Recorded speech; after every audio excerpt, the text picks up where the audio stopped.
Hi, my name is Beth Burgess. I'm an addiction therapist and the author of The Happy Addict, The Recovery Formula, and some more stuff. But let's get on to you and your craving. I'm in recovery from addiction myself, so I'm well aware that there's a fine line between being able to sit with things and having to distract. So only do practices which are designed to be with and tolerate sensations and feelings as much as you can. But if it ever gets too much, just stop the practice, and sometimes you have to distract, sometimes you have to connect. So you may find it helpful, particularly if you have a very, very strong craving, to call a friend, go to a meeting, whatever. But it is extremely helpful, obviously, to learn to tolerate these things, because in recovery, you do have to learn to tolerate stressful situations, painful emotions, horrible experiences without running away.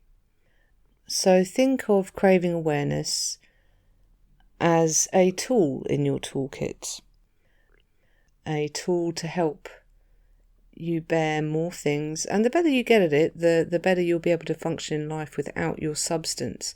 However, it's only a tool, and there'll be other parts of your recovery pathway which are more active. I also recommend, and when I work with people, what we do is explore the whole pathway of craving, from where it starts to where it stops, to all the manifestations of craving, whether they be stories that start coming up or whatever else. But this practice is purely focused on exploring the sensation of craving. And there are actually some inbuilt tools which will also help you to reduce the craving if it becomes too much while doing this practice, and then to build it up again and see how far you can go with it, and to reduce it again, and so on. You get the picture, basically. Don't ever do too much. Your recovery is far more important than being, the big shot at recovery. If you need to go and get help, do that. So with disclaimers out of the way, let's get on to exploring your craving. Now first notice where the sensation of craving begins in your body. People have cravings in all sorts of different ways. I mean, really, I've heard them explained using different colours, textures, sounds, all sorts of interesting things. When I used to have cravings, I experienced it as what I described as feeling like a tiger's claws, like inside my stomach, clawing down from my chest, down my belly, through my throat, like internally. That was the core, the most strong part of my craving for me. It felt like a desperate tiger, like inside. It may be different for you. It probably is different for you. But here's where we find out. So first, just notice whether your craving is a feeling of stillness or movement. So mine was a moving claw. Yours might be a stillness, like a block. Notice where it is in your body to start feeling whether it's moving or still. So it could be a whole body sensation. It could be focused only in the stomach, in the chest, in the head. And just notice whether it feels like it's still or moving.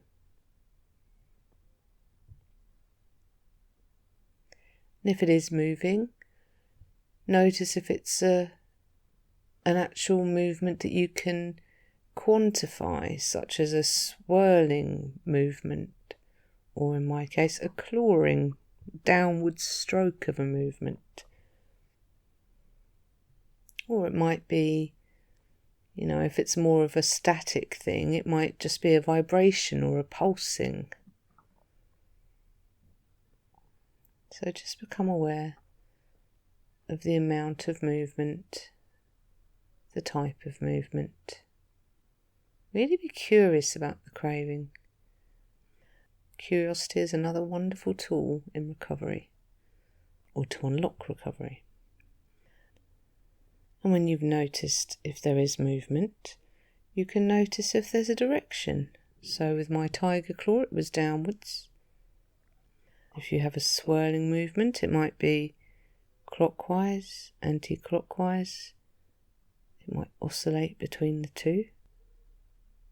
It might just be completely random, seeming like a swirling, pulsing, all over the place feeling.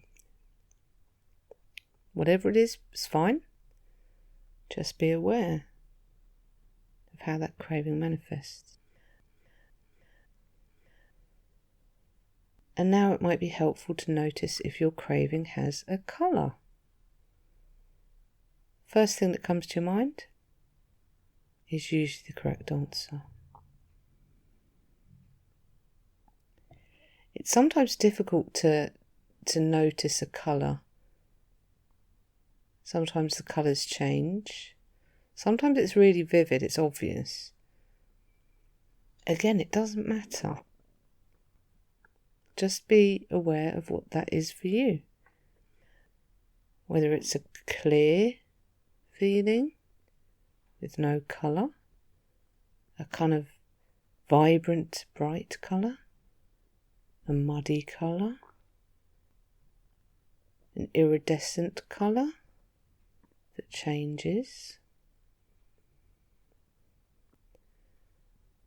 And then become aware of the quality of that colour or non-colour.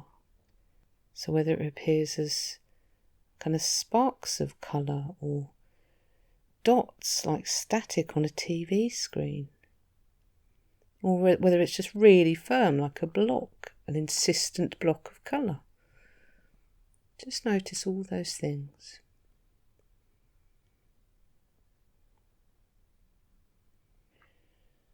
I'm going to give you a little tip now which you can use to lessen the craving if it becomes too much, because concentrating on things like this can become a little bit overwhelming. So if you have noticed something like a movement or a colour, you can basically just tone that down and that will reduce the craving. So if you've noticed it's a really bright red, drain the colour out of that red so that it's like a washed out red, like a sucked lollipop, a sucked ice lolly. Or if you've noticed it's moving around all over the place, just centre it so it's still. Keep it a little bit more contained. Now the idea is to explore this craving fully, not just get rid of it. There are other tools that you can use to do that. In fact, you can go the whole way and get rid of that craving. But that's not what we're here to do. We're here to explore. So that's just something to tone it down if it's a bit much. The rest of it is done very, very individually. So please don't try and fiddle around with it so much that it's just gone, because it will depend on your individual needs.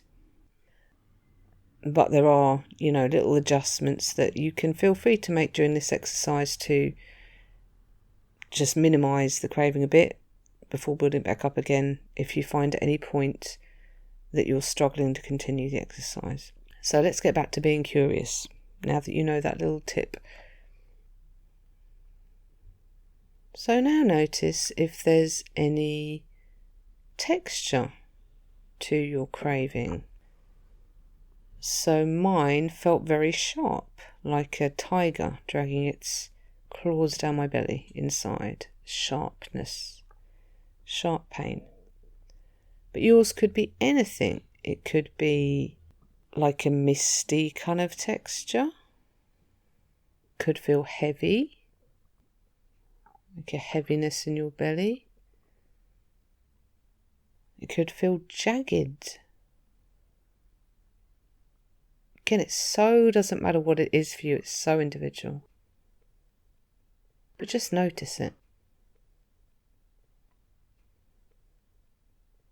And notice, you might have already done this when you've noticed the texture, you might notice a shape. Some cravings have a very particular shape. Could be a square, a rectangle. You'll be building up by this point a picture of your cravings. So it could be a big red block in your head that's kind of pulsating slightly. You know, it could be, like mine, a scraping, colourless tiger claw moving from the top to the bottom of my chest and stomach.